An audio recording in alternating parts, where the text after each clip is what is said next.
महाराष्ट्र में महायुति गठबंधन की जीत के क्या कारण रहे और महाराष्ट्र का अगला मुख्यमंत्री कौन होगा, यह सवाल अब हर कोई जानना चाह रहा है।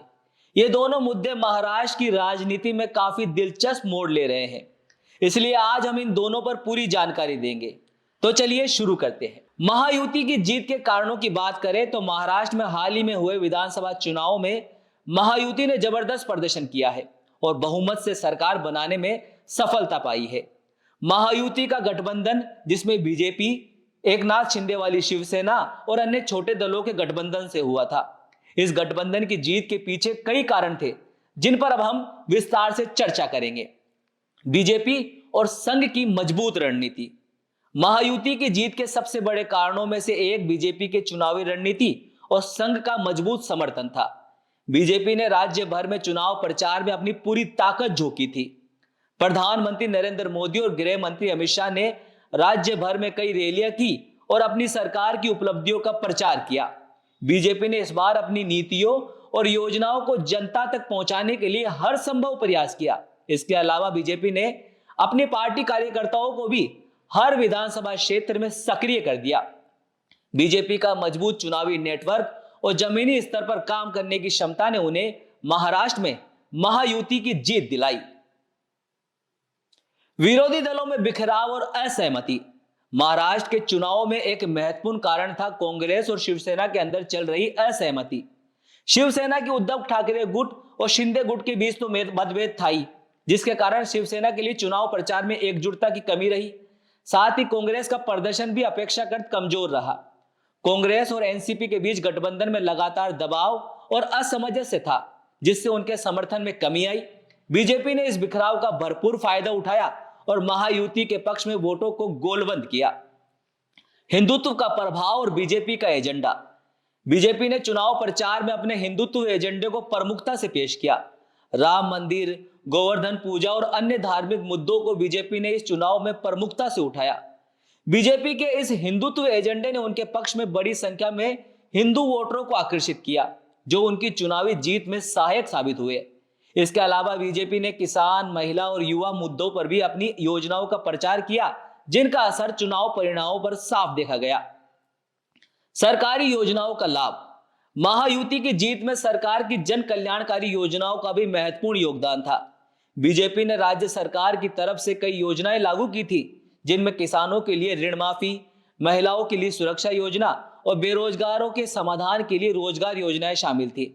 इन योजनाओं का सीधा फायदा आम जनता को हुआ और इससे बीजेपी को लाभ मिला।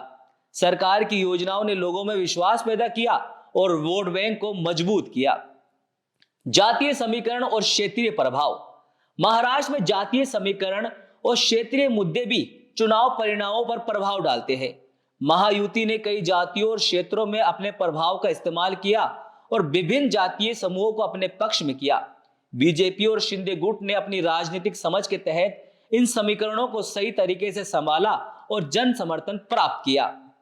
चलिए अब बात करते हैं महायुति की जीत के बाद महाराष्ट्र का अगला मुख्यमंत्री कौन होगा। इस सवाल का जवाब आने वाले दिनों में तो साफ हो ही जाएगा, लेकिन कुछ प्रमुख नाम इस समय चर्चाओं में है। एकनाथ शिंदे।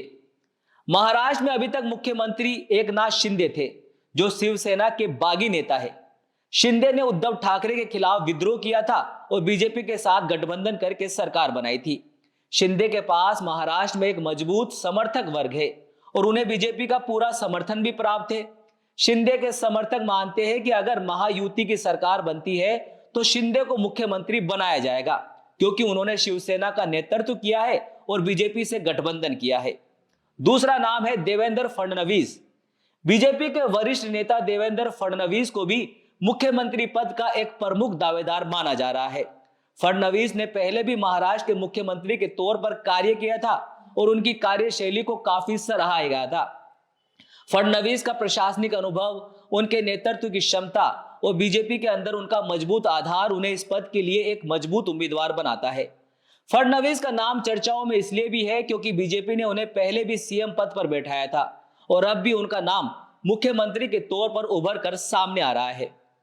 शिवसेना का दबाव और महायुति के अंदर की बातचीत और समीकरणों के आधार पर शिवसेना भी अपना दबाव बना सकती है कि उनका कोई नेता मुख्यमंत्री बने। हालांकि बीजेपी के साथ शिंदे का गठबंधन है, ऐसे में शिवसेना के गुट को बीजेपी के नेतृत्व में समझौते की उम्मीद हो सकती है। और ये फैसला इस बात पर भी निर्भर करेगा कि बीजेपी और शिवसेना किस पर सहमति बनाते हैं।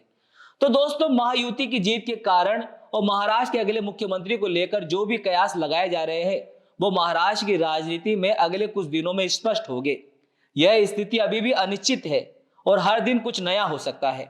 आपको क्या लगता है, पीएम मोदी किसे महाराष्ट्र का सीएम बनाना पसंद करेंगे? आप भी अपनी राय कमेंट में बताएं। अगर आपको हमारा वीडियो पसंद आया है तो कृपया चैनल को सब्सक्राइब करें, वीडियो को ज्यादा से ज्यादा शेयर करें।